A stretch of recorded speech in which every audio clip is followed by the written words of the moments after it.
right, well, we are focusing on higher education and the state of higher education in the country. We were chatting to Silindelo Masikane. She's at UJ for us this morning. Sli, we've re-established our line to you, and we are talking about the 2021 academic year, just what we've seen happening, the protests so far, the tragedy, the loss of one man's life as well in this time. You were at Wits University earlier. Just give us an idea of where we find ourselves, seeing as, you know, we focused on that so heavily a couple of weeks ago, and the situation there with students and fees. Well, Yveka, the Wits SRC remains adamant that their mandate from students is to return to the picket lines once they're able to do so. Right now, they are in the middle of test week, so a number of students are in the middle of exams, and so at this point, it's a bit difficult to organize numbers to return to the picket lines, to return to the streets of Braamfontein. But the mandate is that they will definitely do so once they are able to. They are still deadlocked when it comes to management and some of their demands, saying that they just can't seem to find a resolution when it comes to the issue of financial exclusion as well as historical debt. You would remember that the Wits SRC has come out against the fact that the South African Union of Students, which is a body that represents all SRCs across the country, they disagree with the decision to end the national shutdown a couple of weeks ago. We know that the Union of Students says that majority of SRCs across the country believe that engagements must now take place in boardrooms, and that we need to find those long-term solutions so that we prevent these student protests that we've seen year on year. But just to give us a sense around the engagements between the SRC and management, I had an opportunity to speak to the spokesperson for the University of the Witwatersrand. Let's take a listen. We need to find a long-term solution to the issue of student fees and the funding of higher education. And we've been saying this since 2015, 2016. Otherwise, we will have these protests continuing every year. So we do need to find a long-term solution that involves all the different role players and stakeholders. From Wits' side, and different universities have tried to do different things. So in our case, we have tried to find funding. The SRC's tried to find funding. They've found 3.5 million. We've found 20 million. We found another 11 million from CETAs and others. But it's still not enough to look after the missing middle.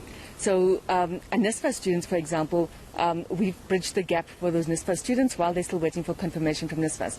We've just heard word recently that some NSFAS students may still not be funded, those who are doing second degrees, for example, like law degrees. So that becomes another issue, and again, we need to find more funding for that.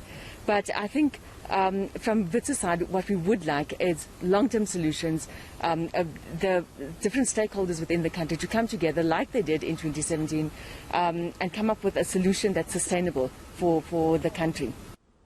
All right, so that was Wits University. You're now at UJ's Kingsway campus, and what are students telling you there? Well, Yveka, to give us more on that, I am joined by one of the officials from the SRC here at UJ, Mr. Tiego Khoza. Just give us a sense around what the main issues were here at UJ. I understand classes are still taking place online. Have you been meeting with management, and are you finding a way forward? Look, good morning to you and the viewers. Well, here at the University of Johannesburg, I would like to imagine that the situation is not somewhat different from the situation in other universities. You spoke of the Witwatersrand, and I know of the University of Free State, and I know at UKZN as well. What I can say, the major issues here at UJ at first was it happened that there was incompetence and maladministration with the universities. We were dealing with a lot of cases of first years coming straight fresh from high school with beautiful marks, APS scores of 34, 35, 36, 37, who had before got acceptance into the university, but could not pay registration because NSFAS was late. So the students had two options: either source money for registration, 3,780, or wait on NSFAS to pay the money. Once that had been sorted, when they proceeded to continue to register, they found that their course is full.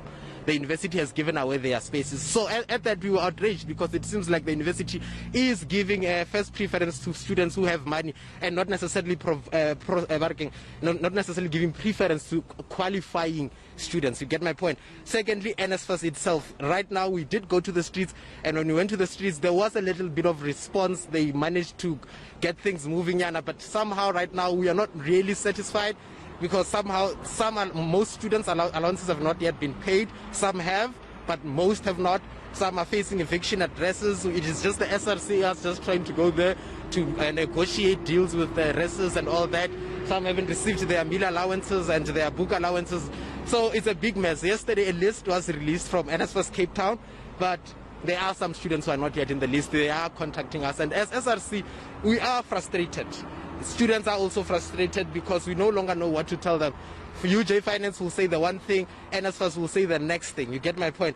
But personally, my own opinion is that, look, we are heading nowhere fast in this situation, because we are dealing with an administration, or with basically a Minister of Higher Education who's somewhat insensitive to the demands or to the plies and the pleas of students here. Because, I mean, you pass just down the road, you see a headline on the newspaper and the minister says every time a student protest breaks out, it unfolds like a soap opera.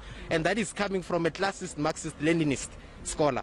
How could he say something like that? So I think if we can get new leaders, a change of things, a change of movement, energized people, I think we can make progress, because they are absolutely goddamn clueless about what's going on with the situation. Tiego, can you tell me, do students support going back to the picket lines, engaging in boardrooms, and the way forward? Will we see UJ students actually going back to the streets possibly?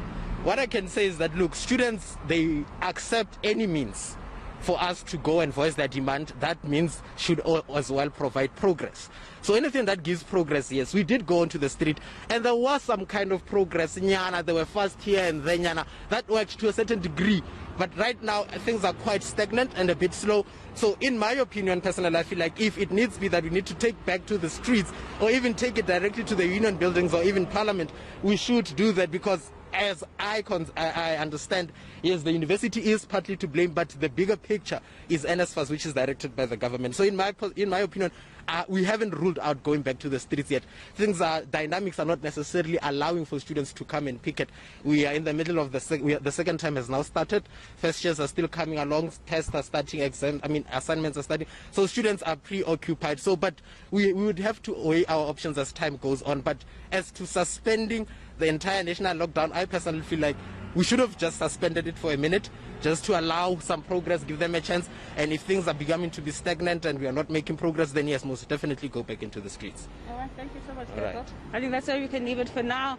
As you can hear, another SRC body saying that they are not ruling out going back to the streets in order to ensure that their demands are met. All right, Silindelo Masikane, thank you very much. Just covering for us two big universities here in Johannesburg, and that's the feeling right now. Well, skills